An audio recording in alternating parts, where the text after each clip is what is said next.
देखो, सबसे पहले मैं आपको एक वीडियो दिखाना चाहता हूँ। ओके, तो आप इस वीडियो को देखो और इसकी बातें गौर से सुनो। एक एक्टर था, हमारा ब्रांड एम्बेसडर था। हाँ। आ, वो ना इतना अकड़ थी उसमें, इतनी अकड़ थी। और सारा न्यूज में मैं पढ़ता तो वो कहते हैं कि यार ये कितना स्वीट है, देखो कितना रिपोर्टर से कितने अच्छे से बात करता है, मीडिया से कितना अच्छे से बात करता है, देखो जरा ये इकोनॉमी क्लास में जा रहे हैं। और हमारे साथ इतनी अकड़ दिखाता था। तो मुझे समझ आ गया था कि I think people have mastered the art of being humble. I think दुनिया में धीरे धीरे लोगों को पता लग जाता है। आई थिंक इंडियन जनता बहुत स्मार्ट है, उन्हें समझ आ जाता है कि कौन जैसे कौन रियल है, कौन असली में हम्बल है, कौन असली में अकड़ू है, और किसमें ईगो है, किसमें घमंड है, किसमें स्टाइल है, किसमें रिज है, किसमें एटीट्यूड है और किसमें एरोगेंस है। बहुत स्मार्ट जनता है हमारी, समझ लेती है। अब आप मुझे बताओ कि आपको क्या लगता है कि इस वीडियो में कही गई बातें सच है या फिर झूठ है, या फिर चलो सच है या झूठ है उनसे भी हट जाते हैं। आपको क्या लगता है कि ऐसी कहानियां बनती कहाँ से है? और देखो, इससे पहले कि आपका ये ओपिनियन बने कि मैं एक पार्टिकुलर एक्टर को लेकर या उनके अगेंस्ट हेट फैलाने की कोशिश कर रहा हूँ, तो लेट मी क्लैरिफाई यू कि ऐसा कुछ नहीं है। आगे वीडियो में आपको ऐसे multiple national as well as international celebrities का नाम देखने को मिलेगा, इनके साथ ऐसी बहुत सारी वियर्ड कहानियां अटैच्ड है। इनकी ऑनेस्टी, इनकी जेनरोसिटी, इन सब के कायल हो जाते हैं। But deep down we all know कि ऐसी जितनी भी सारी कहानियां रोटेट करी है, उसमें से कई सारी कहानियां फैब्रिकेटेड होती है और लोगों को मैनिपुलेट करने के लिए होती है। जहां पर मैं आपको एक एग्जांपल देता हूं, ओके, कि आपको एक पीस ऑफ इंफॉर्मेशन मिला और आप उस बात से एग्री करते हो, तो इस चीज के बहुत ही कम चांसेस है उस चीज को इंटरनेट पे जाकर रीवेरीफाई या फिर क्रॉस चेक करोगे, है ना। और इंटरनेट जहाँ पे हमें हर वक्त कोई ना कोई नई इन्फॉर्मेशन मिलते रहती है, तो उन सारी चीज़ों को हर बार क्रॉस चेक करना नेक्स्ट टू इम्पॉसिबल है। और जब ऐसी चीज़ें होती है ना, धीरे धीरे ये सारी चीज़ें एक बहुत बड़ी कहानी का रूप ले लेती है, जिस तरीके की कहानी मैंने जस्ट आपको इस वीडियो के स्टार्टिंग में दिखाया। और ये सब करता कौन है? क्या एक्टर्स के पीआर या उनके फैंस या फिर उनके भक्स, तो जो भी कह लो आप। लेकिन कई बार हम ये भी सोचते हैं कि चलो ये तो सिर्फ कहानियां हैं, और अगर लोग इन पर विश्वास कर भी ले रहे तो इससे किसी का नुकसान थोड़ी हो रहा है। ऐसा तो नहीं है कि इन सारी कहानियों में बताई गई बातें किसी भी वे में किसी को नुकसान पहुंचा रही है। बिल्कुल भी नहीं, ये बात तो सच है। पर क्या इसका मतलब ये है कि हम बहुत सारी झूठी कहानियां लोगों के बारे में फैलाने लगे, जिनसे उनका जो रियल नेचर है या फिर जो उनका पर्सपेक्टिव है लोगों के अराउंड, वो और ज्यादा चेंज होने लगे? तो अगर इस चीज को बहुत ही ज्यादा ग्रैंड स्केल पे कंटिन्यू करने लगे बहुत सारे लोग, तो एट द एंड नुकसान तो जरूर से होगा, जो हमें अभी तो नहीं लग रहा है, बट नियर फ्यूचर इस चीज का इम्पैक्ट बहुत ही ज्यादा बुरा होने वाला है। क्योंकि देखो, जब हम ऐसी कहानियां सुनते हैं ना, लाइक किसी एक पार्टिकुलर एक्टर, किसी एक पार्टिकुलर सेलिब्रिटी को लेकर, तो हमारे मन में उस पार्टिकुलर पर्सन के लिए एक अलग ही तरह की फीलिंग जागने लगती है कि हाँ, वो बहुत ही ज्यादा ऑनेस्ट है, बहुत ही सामने से लोगों का मदद करने वाला इंसान है। और ऐसी चीजों के चलते बहुत सारे फैंस अपने आइडल से मिलना भी चाहते हैं।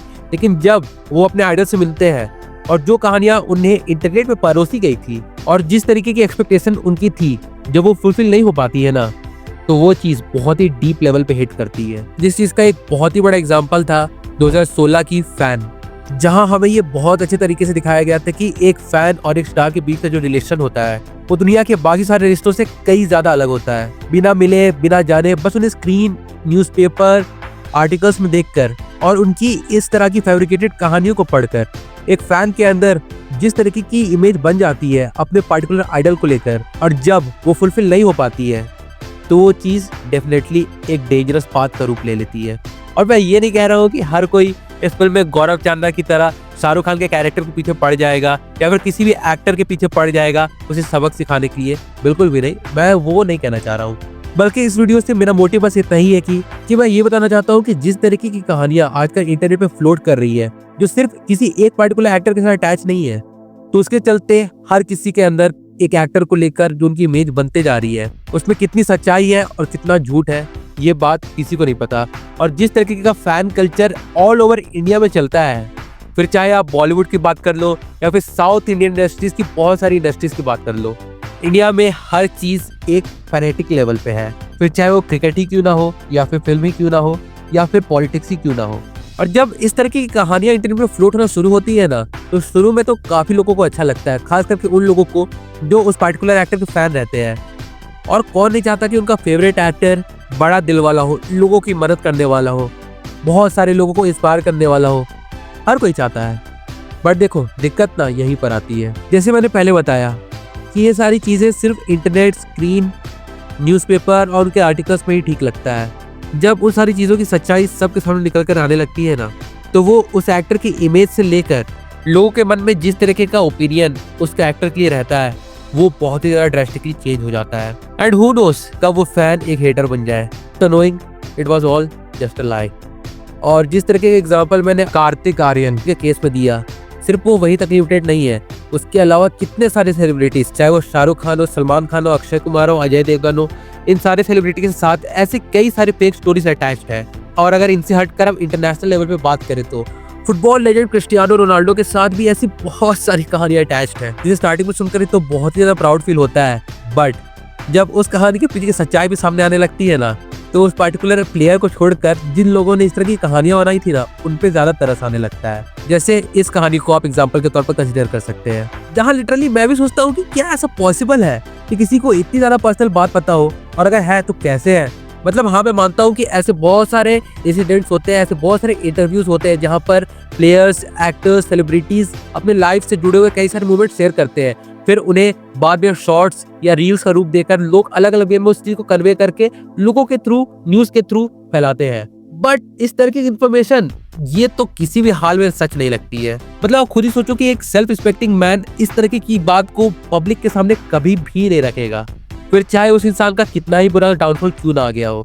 और इस तरीके की जो कहानी होती है ना, वो इंडियन फैंस की तरफ ही से ज्यादा सुनने को मिलती है, और खास करके तब जब कोई पार्टिकुलर प्लेयर, एक्टर या सेलिब्रिटी मतलब अपने गेम के पीक पर होता है। सेम जिस तरह की कहानियां हम कार्तिक आर्यन के बारे में आजकल सुनते हैं, या फिर अगर कह सकते हैं पीयर स्टंट्स के थ्रू हम उन्हें वीडियो में भी देखते हैं कि किस तरीके से उन्होंने बिजनेस क्लास को छोड़कर इकोनॉमिक क्लास में सफर किया, कि किस तरीके से वो मिडिल क्लास वाले लोग से बहुत ज्यादा रिलेट करते हैं। And the most recent one, Veer Pahariya का केस। ये क्या हो गया? ये क्या सुन रहा हूँ मैं? मतलब ये तो अब बोलने वाली बात भी नहीं रही है, हर किसी को पता है, हमको नहीं पता, हमको कुछ नहीं पता कि इस चीज में कितना ज्यादा पीआर इन्वॉल्व है।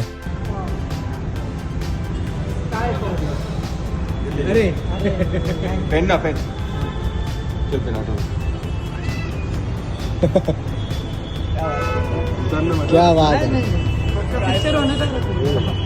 ओहो, फाइटर जेट भी है, सबके लिए लाऊंगा मैं, ठीक है। एक न्यू एक्टर को एक बहुत ज्यादा down to earth next big thing in Bollywood, ना जाने क्या क्या टाइटल देते जा रहे हैं।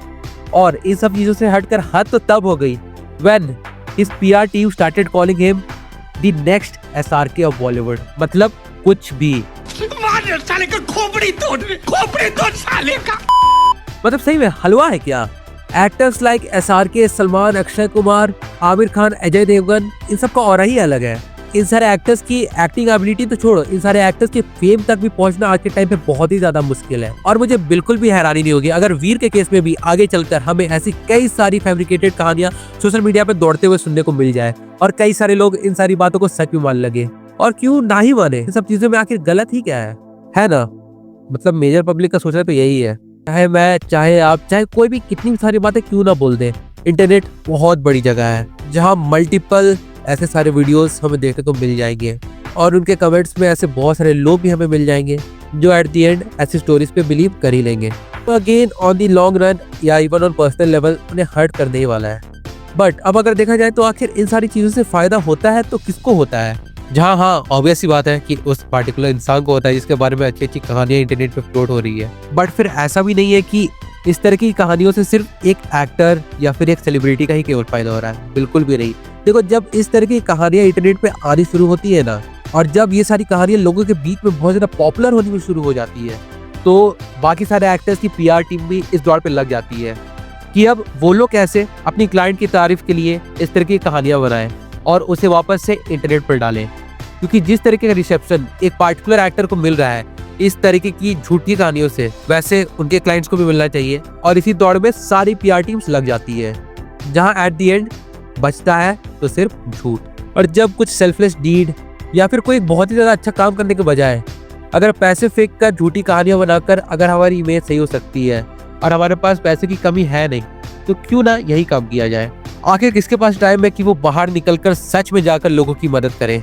और उसे मतलब भी ना हो कि जब वो मदद कर रहा हो तो उसकी ये सारी न्यूज़ लोगों के सामने भी आए। बट ऐसा कुछ होने वाला है नहीं, और ये जो चीज़ है ना वो आगे कंटिन्यू रहने वाली है बहुत ही ज़्यादा लंबे टाइम तक, जब तक कोई नया ट्रेंड नहीं आ जाता किसी भी इंसान की इमेज को क्लीन करने के लिए।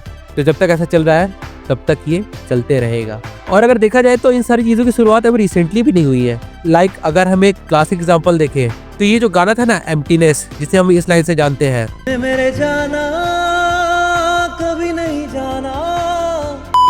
इसके रिगार्डिंग भी बहुत ही ज़्यादा झूठी कहानियाँ फैलाई गई थी कि कैसे ये सिंगर मर चुका है जिसने ये गाना गाया था, और हम किस तरीके से उस पर्टिकुलर सॉन्ग को फील किया करते थे जब हमें ये न्यूज़ पता चली थी।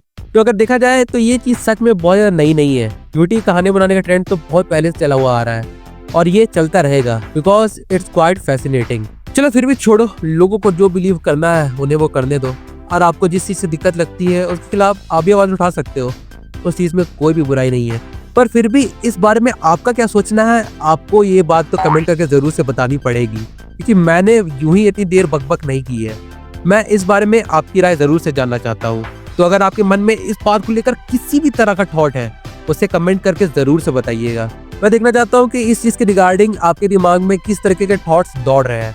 आफ्टर ऑल मैं ये ज़रूर से बोलना चाहूँगा कि जिस तरीके की ऑडियंस एटलीस्ट मुझे अपने चैनल पर मिली है वो काफ़ी ज़्यादा सोफिस्टिकेटेड और मैच्योर तो है, और जिस तरीके के कमेंट्स आप लोग करते हैं it really motivates us to make new videos.